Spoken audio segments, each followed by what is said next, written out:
बोला का सांगा की कंपनीचे लोक होते त्याच्याच कंपनीचे लोक होते साहेब.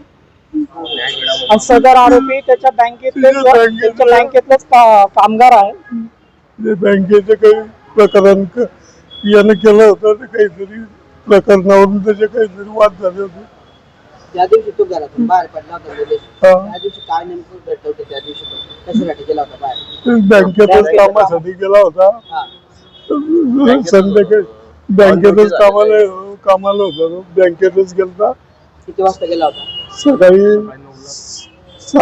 8-9 वाजता गेला तो. तुमचं शेवटचं बोलणं झालं होतं का फोनवर काही? शेवटचं रात्री 6:30 वाजून 10 मिनिटांनी झालं होतं. काय म्हटलं होतं? त्याला म्हटलं होतं का बेटा दुपारचा डबा खाल्लं का?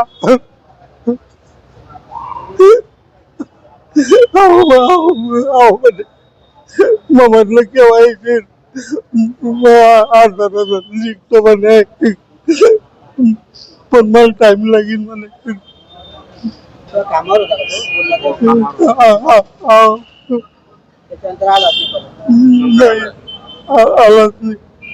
काय मागणी असेल का तुमच्या? कोणी अशी मारे कठोर शिक्षा, फाशीची शिक्षा अशी शासनाला मागणी आहे. ही विनंती.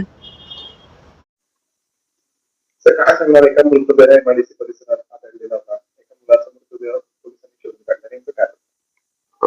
एमआयडीसी पोलीस स्टेशन मध्ये दिनांक 16 तारीख एका तरुणांचं मिसिंग रजिस्टर करण्यात आलेलं आहे. त्याचं नाव होतं निलेश राजेंद्र कासार.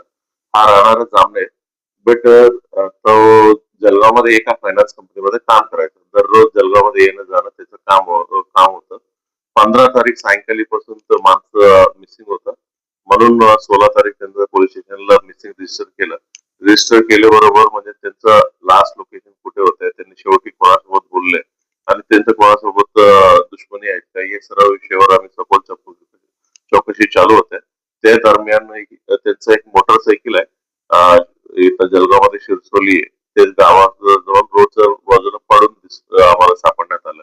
मग त्याच्या पुढे म्हणजे हा लास्ट कोणाला भेटलाय या विषयावर आम्ही तपास करत असताना त्यांच्यासोबतच काम करणारे फायनान्स कंपनीमध्ये एक दिनेश चौधरी म्हणून ह्या माणसांनी लास्ट त्यांच्यासोबत होता, ही आम्हाला निष्पन्न झाला. हा दिनेश चौधरी आणि आणखी त्यांचे मित्र एक भूषण पाटील, हे दोघांना लास्ट त्यांनी भेटलेला आहे. आणि हे दोघं पण म्हणजे हा जळगाव मध्ये नाहीये, त्यांचा सर्व मोबाईल वगैरे स्विच ऑफ करून सुरतला पळून गेलेला आहे.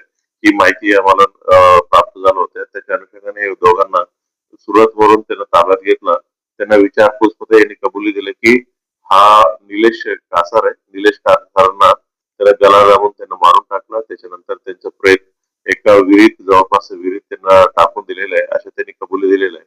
कबुली दिल्यानंतर कबुलीनुसार त्यांची बॉडी आज विहिरीतून बाहेर काढण्यात आलेली आहे. हो, त्यांचं शिरसोली जंगलातून, शिरसोली गावापासून अंदाजे 3-4 किलोमीटरच्या परिसरातून त्यांचं विहिरीतून ते बॉडी काढण्यात आलेलं.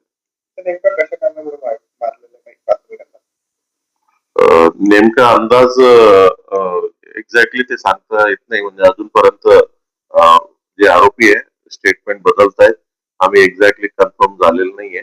बट प्रथमदर्शनी म्हणजे किरकोळ कारण असतं म्हणून त्यांना आता सांगतायत, बट किरकोळ नाही, काहीतरी वेगळं कारण आहे असे आमच्या डाऊट आहे.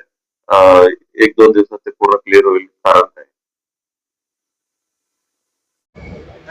तुम्ही या प्रकरणात पोलिसांची देखील भेट घेतली, नेमकी घटना कशी घडलेली आहे, नेमका गुन्हा काय दाखल झालेला आहे, नेमका आता पुढचा तपास कशा पद्धतीने व्हावा अशी तुमची मागणी आहे? 4 दिवसापूर्वी आमचा कॉलनीतला निलेश कासार हा रात्री घरी आला नाही. त्याच्यामुळे मग त्याच्या वडिलांशी संपर्क केला.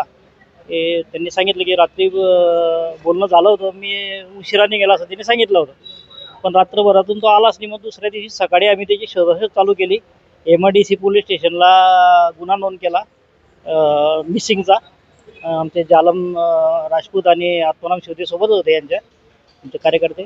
त्यांनी जवळपास एमआयडीसी पोलीस स्टेशनचे जे अधिकारी आहेत, आव्हाडसाहेब, काळेसाहेब असतील, वाघसाहेब असतील, त्यांनी 3 दिवस रात्रंदिवस करून त्याचा गुन्ह्याचा शोध लावला आणि आरोपी त्यांनी सुरत येथून आणून सकाळी त्याचा मृतदेह पण निष्पन्न केलेला आहे आणि आरोपींना त्यांनी अटक पण केलेली आहे, दोघं आरोपींना. त्याच्याच सहकर्मचारी दोघं आहेत आणि त्यांच्या काहीतरी किरकोळ वादातून हा प्रकार घडलेला आहे असं आतापर्यंतचं निष्पन्न झालेलं आहे. आता आमचे लोकप्रिय राज्याचे जलसंपदा आणि आपत्ती व्यवस्थापन मंत्री गिरीश भाऊ महाजन यांच्या आदेशानुसार आमचे कार्यकर्ते आणि अधिकारी 4 दिवसापासून सतत प्रयत्न करत होते आणि त्यांच्यामार्फत मुख्यमंत्र्यांकडे आम्ही अशी मागणी करणार आहे की हा गुन्हा फास्ट ट्रॅकला लावून लवकरात लवकर आरोपींना फाशीची शिक्षा व्हावी अशी आम्ही मागणी करणार आहे. मंत्री महोदयांच्या मार्फत CM साहेबांकडे आम्ही मागणी करणार.